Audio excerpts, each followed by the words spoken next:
Welcome to I Said What I Said, a sports podcast giving you opinions not heard anywhere else. I'm your host, Brad Wakai, alongside my co-host, Tyson Gentry. And Tyson, Super Bowl recap episode. Awesome game, first of all. That's what I mean. It was what classic game that you wanted in the season. I mean, we get overtime in the Super Bowl, we get a walk-off touchdown. Like, it was great. How'd you think it went? How'd you think it was?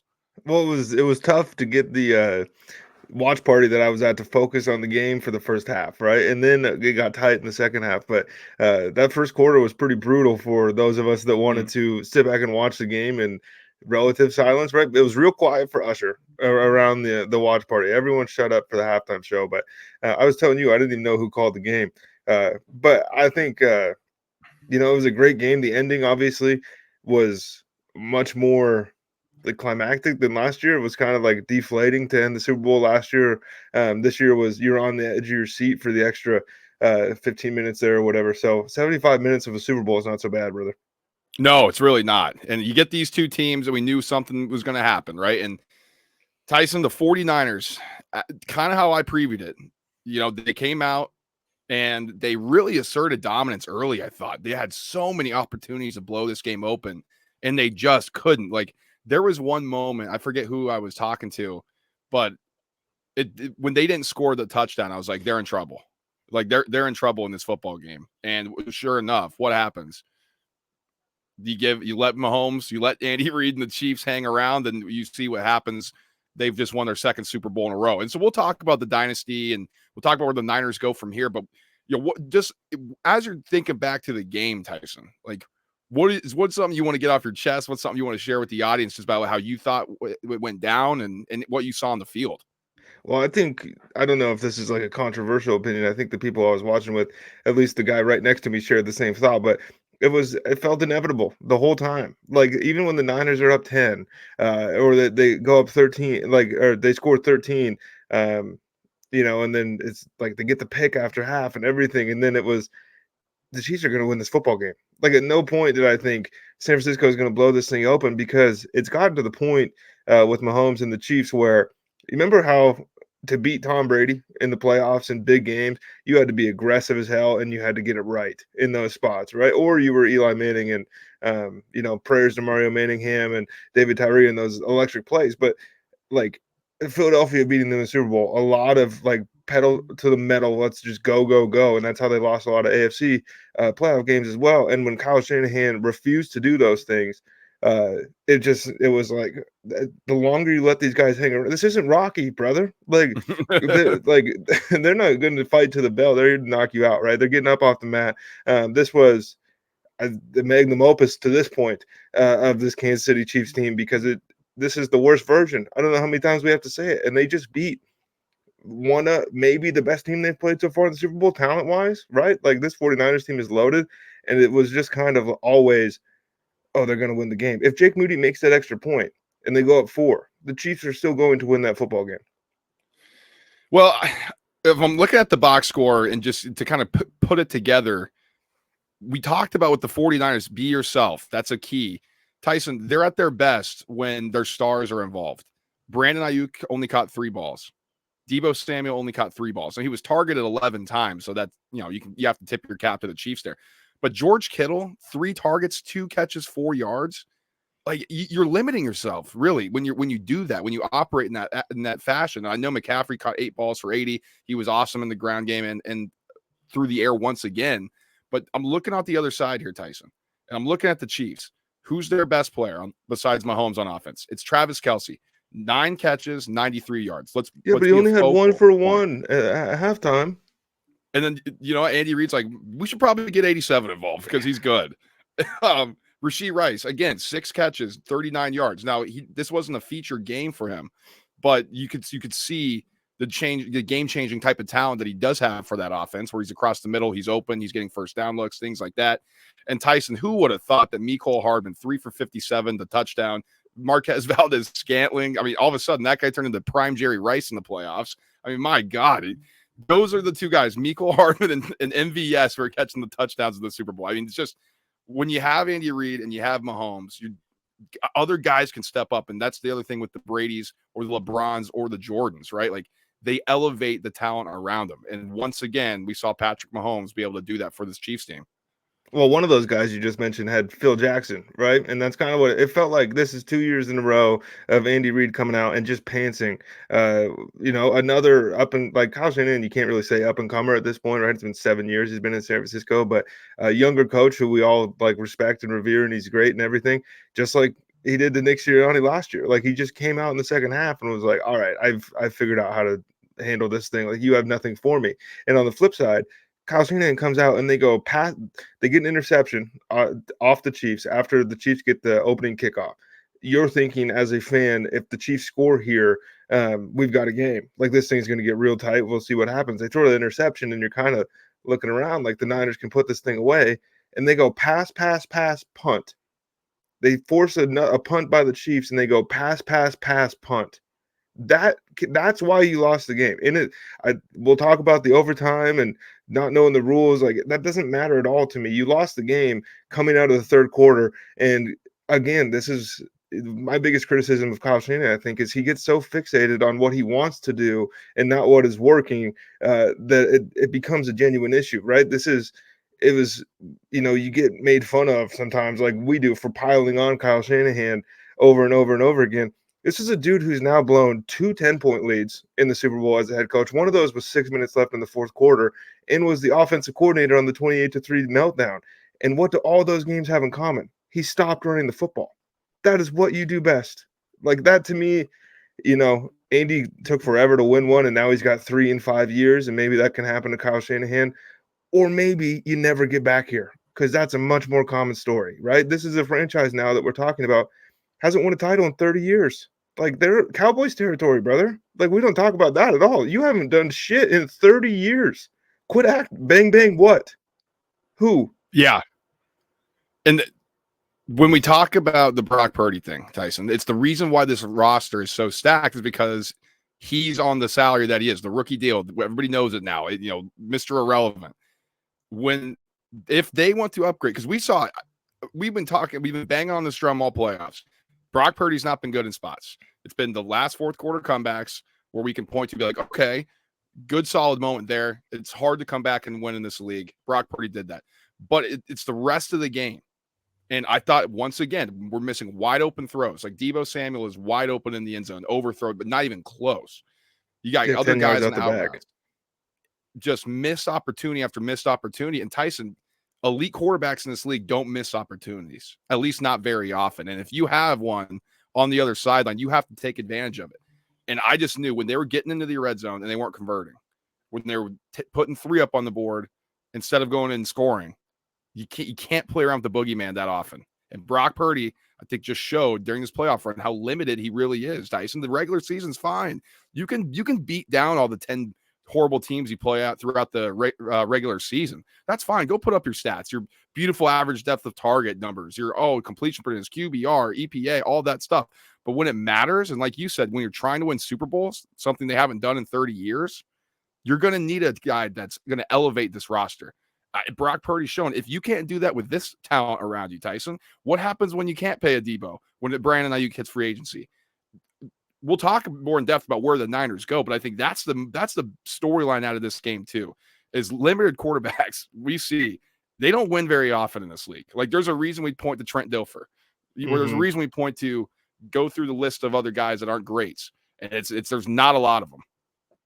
Well, the thing I think with Purdy that I learned yesterday was this 49ers team around him is like exactly as good as we thought, because that was a I don't mean to disparage him. He didn't play like a horrible football game, but he didn't make any throws. I don't think you can point to 10 throws in this playoffs where you go like not even elite, but just like great throws, right? Because those are separate categories. Let's get that clear.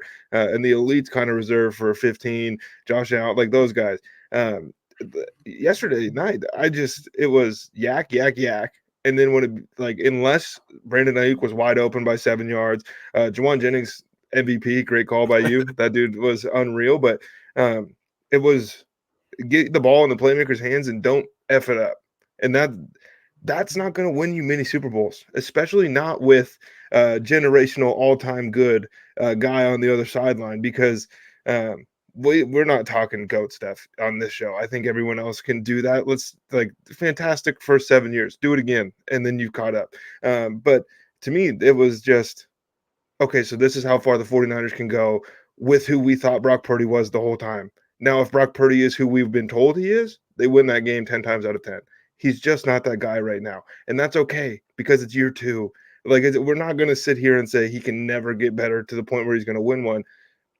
I'm not seeing anything right now that looks to me like Jordan Love early in the season is the ball is cooking off his hand. And it's like, yeah, Right. he's missing the spots, but once he figures this thing out with Brock Purdy, it's like it's the same feeling, and you're gonna hate this that I have with Tua Tagovailoa. Like I know how good Tua is, I know how good Tua can be. Like I can see the ceiling, but I'm not convinced the ceiling is MVP of a Super Bowl. That's where I feel like Brock Purdy is right now. Timing is great, accuracy is good, arm strength is good enough, but when it came time to make plays, he just wasn't there. And what do you think about the miss to Ayuk over the middle? Because everyone's pointing to that one. I thought that was basically an impossible play for 30 out of 32 quarterbacks in the NFL to even think of that throw. I think if you're harping on that one, I think you're missing the other obvious ones. Yes. I mean, I said it Yeah. before, the Debo one. I mean, just the guy was wide open. Why are you throwing it on that plane on that level? Like if you lob it up there, like you've been doing basically the entire season, that's a touchdown. It's a walk. Ayuk early in the game, Yep. just misses him bad. Like throws a Russell Wilson moon ball, it's like seconds before he's ready to look. I thought there was a lot of plays, and look, it's not all on Brock Purdy. The Chiefs put the ball on the ground 6 times. Like you get a couple of those. It's a completely different game. You run them out the building. Sometimes the ball bounces your way, sometimes it doesn't. But to talk all that stuff all offseason, all year to get here and do the same thing, it's interesting. That it is, and we'll have a lot more to say on the Niners, but we should talk about the Chiefs here because the GOAT thing. I mean, that's reserved for Nick Wright on Twitter, and we don't like taking shots at our shows man. or other people. But I mean, the guy's career is not even done yet, and he's won 3 Super Bowls. It's been great. Like, the guy you're comparing him to has won 7. Like he has more Super Bowls himself than any franchise in this league. Let's just keep that in mind while we're talking about this. So, listen, Mahomes 34-46, 333, QBR 75.8. He had that 2 touchdowns. He had the pick. As long as this guy is suiting up, though, I want to hark back 60. to this. Ran for 60. He was at 66. He was our leading rusher, too. I mean, the guy was, phenomenal. But as long as he's there, as long as Andy Reid's there, and this is where I want to take it a little bit later, they're going to be in this dynasty mode. And yes, it is a dynasty. I mean, you win 3 Super Bowls in 5 years. That is hard to do. You went back-to-back first time since the Patriots did it in the early 2000s. That is hard to do. There's a reason why we look back at that and say, wow, can't believe that was the last time somebody did it, because it's hard, especially in this league with the salary cap, with the free agency, all that stuff we know about. But this is a dynasty because of Patrick Mahomes, and it's similar to what we were talking about with Brock Purdy. As long as that guy's on the sidelines, Tyson, we thought this was a down year. We were burying him, right? This offense doesn't look the same. Travis Kelce looks over the hill. Oh my God, they don't have a true number 1 receiver. And they just beat, like you said, the best opponent they've probably faced in the Super Bowl with their down roster, in their down year, supposedly. It's just super impressive. And maybe the 2020 Bucks are better. Like if we're gonna go talent for talent, because they had Tom Brady, and so Right. that'd be the difference. I do think this Niners team, talent wise, had more pieces than the 2022 Eagles. So that's kind of my thinking there. But hell yeah, this is a dynasty, brother. Like what are we talking about? 3-5. You lose one of the Super Bowls in that stretch. You lose in the AFC Championship game in. People don't talk about this very often, but it was like the weirdest second half we've seen the Chiefs play in the last 5 seasons. And Pat Mahomes hasn't had a bad half of playoff football since then. We buried him all season. I didn't pick against him once in the playoffs because it came to nut cutting time, and it was like, man, nobody else has 15, and that's the end of the story. I don't know if he's going to be able to do it like this without Travis Kelce or without Andy Reid. Those are questions we're not going to answer for 2 years, and so. The NFL is different than the NBA, than the MLB. 3-5 is certainly the bar for a dynasty to me. I think without a doubt. And to be honest with you, the way that they've done it and the teams that they beat along the way, especially this playoffs, like it's ridiculous. How did we go from Tom Brady to this guy?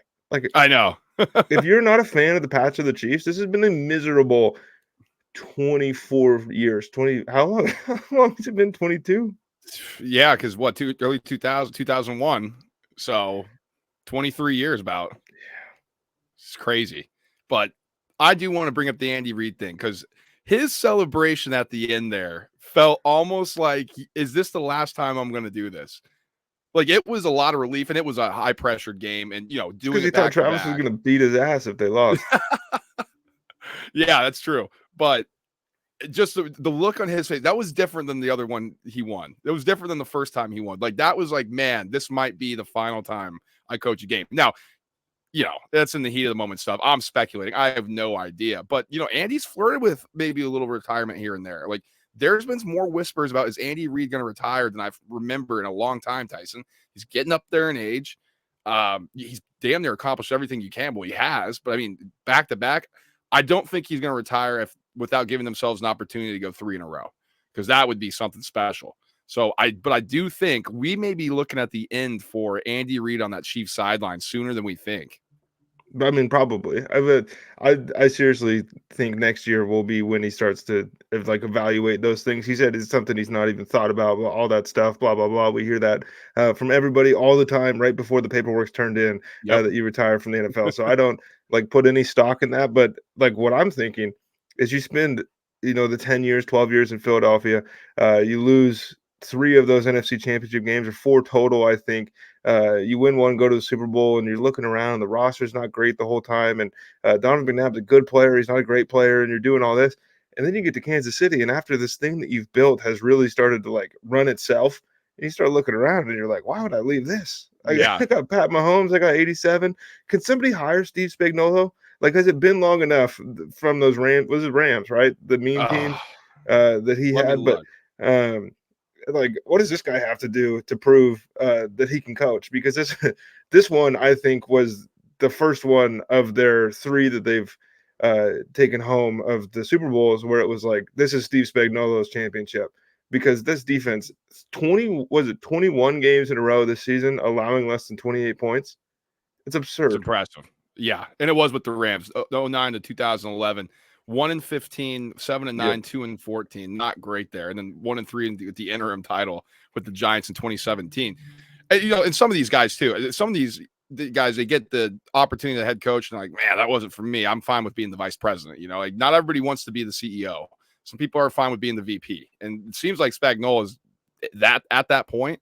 Maybe he gets an itch. Learning under Andy Reid. Maybe this is his late, goes back to school type of deal. Like, I'm going to go back to class and figure something out. Maybe do something that does different in my career.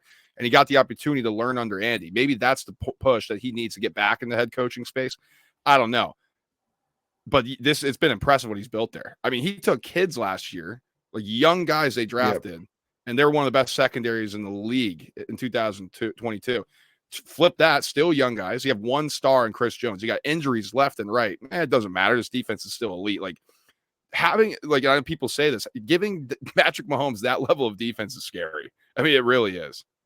It's unfair is what it is, because all year long it was like, yeah, but the offense doesn't look right, and then we never really stopped to think about, yeah, but what if this is just the way that it looks the whole time, and that's good enough? Because that's what it was. It was the game was a what did Mahomes say on the mic stand there? Like, it was a microcosm of the season, because they stunk in the first half on offense, and then they figured things out, got rolling, and then by the time overtime started, like, they were going to win that game no matter what. I think, as long as they had the football. But do you want to talk about the overtime stuff? Because that's been a pretty big deal today.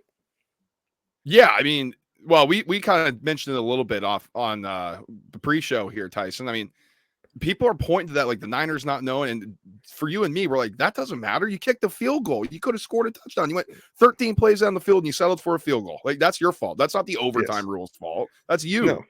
It wasn't even the new overtime rules. It was like, at the end of the day, they beat you in a regular season overtime with 3 seconds left on the clock. We can sit here and say, well, actually, the clock, if it would have ran out, they would have flipped the field and the Chiefs would have got to go again. Didn't matter, did it? Because they scored with 3 seconds left.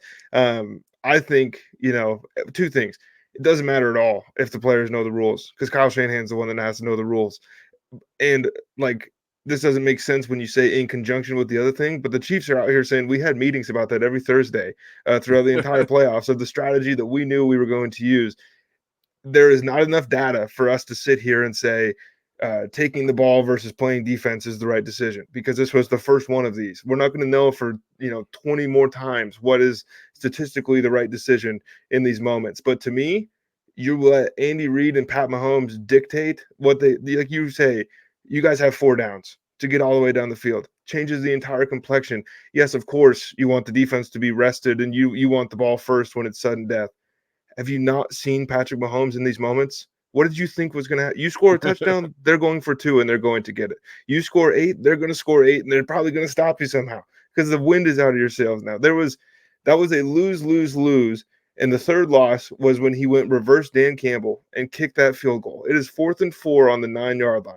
You go for that thing 10 times out of 10, and you live with the result. But they didn't want, like, it's another look, man. I'm piling on the guy, but he doesn't like being in the media and being told what he did was wrong, right? So he makes the decision that the sensible one, the one that doesn't even get questioned on the broadcast, because of course you take the points. It's overtime. Not against this guy. Know who you're playing. Situational awareness was one of the things we highlighted, and one of the things we thought Kyle Shanahan might let down the 49ers and their fan base with in the Super Bowl, and he did it at the biggest moment. So where do the Niners go from here then, Tyson? Because I think they're a team as they're currently constructed, and if Brock Purdy does come back, and I expect him to, for sure, this roster is still built in a way that yeah, they can compete for championships. But what's the ceiling? Like, it's back. We're going in a full circle. What's the ceiling? We know that Kyle Shanahan, when Jimmy Garoppolo, when they lost Super Bowl, he's like, you know what? We got to upgrade. And they chase their tail in a circle. We got to draft Trey Lance. We got to try to make that work. Injuries prevented that from happening. They kind of lucked in the Brock Purdy, and that, led them to where they're at now, where they're a Super Bowl team in the season. But I think any single person is kind of looking at that and getting the same feeling that Sean McVay had with Jared Goff. It's like, man, you know what really pushed us over the edge? If we went out and got somebody like Matt Stafford. I don't know if they're going to do it. I don't know if John Lynch and Kyle Shanahan are going to sit there again and be like, you know what? We have this built. Do we have the stones to go get a Kirk Cousins? Do we have the stones to go try to make a trade? I don't know if they're going to do it. Maybe that's overreactionary, but a lot of the times in the sport, Tyson, if you stay stagnant, you're getting left behind. I think we just saw it with the Eagles last year. They decided, we did pretty good last year, completely fell off the rails. And that's what happens in football, especially in the NFL. So I'm going to be very, very closely monitoring how they decide what's going on in that building, what's coming out from certain parties in there. Because this is a devastating loss. I mean, they were up 10 points. They should have won this football game. I mean, let's be serious. You're more efficient in the red zone. You're more efficient moving the ball down the field. Third downs. Oh, what? Yeah, what in the world? That was bad. They win that game. And yet again, we're talking about, Kyle Shanahan makes some mistakes. Is their quarterback situation an issue? It's just a continual flat circle. I'm just hoping that we don't have another pandemic after these two teams match up. Well, what did he say during draft season one time? He's like, I don't even know if we're all going to be alive tomorrow. What's the point of telling you guys who I'm going to pick? I think, honestly, the best move for San Francisco, and this is like counterproductive to most other points that I will make on every other team, I don't see them aging out of the window next season, right? Maybe 2 years from now, but I think it makes a lot of sense to run it back with what is the collective that you have. But Brad, like you highlighted it off the top, you can't necessarily get mad at the star players that you have for not producing in these games when you're calling the plays. And like you didn't put them in a position to succeed. We talked in the betting preview show about George Kittle because you were on a Kittle prop, and I mentioned that he's the scariest person in the NFL to bet. And it's not George Kittle's fault that he's not getting the ball. He's running the routes the same. He's open the same. He's doing all the same things. It's just who has the hot hand, and they didn't identify that at all. And those are going to be problems that persist in big moments no matter what. Are they talented enough to get back to the Super Bowl? Absolutely. Was Dan Marino talented enough to get back to the Super Bowl his entire career? Absolutely. Was Peyton Manning talented enough to win more than one when he was on Indianapolis? Run down the list. It is so hard to do this thing over and over again, especially when you lose, right? The Chiefs and the Patriots have broken our perception of what it is. There's a reason that Super Bowl losers getting back to the Super Bowl and winning it is like a very short list, and it just has New England. Like that's the name you see at the top, right? Because it's damn near impossible. So I don't think this team is headed back to the Super Bowl next year. I think they're incredibly talented, but you start to look around the NFC a little bit, and you're not scared of like the up and comers. But Detroit had your number for 55 minutes. Green Bay had your number for 59 minutes. Philadelphia and you have a rivalry and you've both beat each other by 30 points. It's going to get harder. Seattle, you would expect, that as long as that defense continues to improve, they're going to be really tough to deal with. The Rams making the playoffs this year, insane. Like we don't know what that's going to look like a year from now. The Cardinals are about to add Marvin Harrison Jr. most likely, and that's going to make your life harder. Not impossible, obviously, to still win that division, but the other part, Brad, is this is the, knock on wood, because we like all these players, but this is an injury-prone football team, and they had a pretty clean bill of health walking into this one, which is not going to happen again. It just won't. And so this was your best chance to get it done against the weakest AFC champion that we've seen in a minute, and they weren't able to do it. So who's going to get paid? How are you going to structure that secondary is something that I'm very interested in, because at a certain point, like it's awesome that you keep getting by on scraps and other people's cast-offs and things like that, but it just takes one miss. And then all of a sudden you don't have depth at the slot cornerback position. You're getting cooked, right? Steve Wilkes got to go, I think. I think that's not that unpopular of an opinion, but you're running zero blitz twice at the end of the game? Do you know who that is? Yeah, I mean, you laid it out very well, and it's the same thing we've been harping on. Like things change fast in this league. I know we're beating a dead horse with that, but we can't emphasize it enough because people are just like, "Well, the Niners will be back." It's like, look at the history of the league. It doesn't happen often. Nobody's back. Those windows are done in a heartbeat. Deebo Samuel and George Kittle, let's say they miss time next year. That offense looks different. McCaffrey, he's a ticking time bomb late in his time with the Panthers. Now he's been healthy here. We want to bank on that. He's getting older. All these different things that can factor in. Not to mention Trent Williams, great player at left tackle. His shelf life is getting up here pretty soon. So you may have to do some things that you're going to have to restructure. I'm curious to know where John Lynch views the weaknesses. I think it's obviously in the secondary. I mean, Fred Warner was great yesterday, but I think, Dre Greenlaw, for as good as he is in the regular season, as good as he's been, and linebackers, man, that thing goes quick too. Like they're almost like running backs in a way. Like some of the great ones can overcome the proverbial age limit, but it doesn't happen a lot at the linebacker position either. So you're looking at that and kind of especially with one Achilles, man. It's the hardest injury to come back from in pro sports. So I think there's more questions about the Niners than people are willing to admit. Let's just put it that way. I think I was texting one of my buddies who's a Niners fan, and I felt like, that gif of the Vietnam thing with all the planes flying around and everything, and it's the dog having, that's how I felt watching that game yesterday. And I was just letting him know, I was like, the support group meets every Tuesday at 6. Like, if you want to talk about this, because it ends quick and it's going to fall off a cliff. If you don't have one of these guys, you're in big, big trouble. And San Francisco doesn't have one of those guys. Any closing thoughts that you want to give? We'll move into the halftime stuff, but any football things we want to get rid of on our chest we want to lay out there? I thought Juwan Jennings was awesome. I thought that was a great call by you. I think he would have won MVP of the game. I'm not even being facetious. If the 49ers win, I know McCaffrey had the yards. Juwan Jennings had the moments, but it was just a slow march, man, because I don't know how many times we said it this year that when the Chiefs need 2 yards on third down, Mahomes is looking for 3, and everyone else in the league is looking for 15.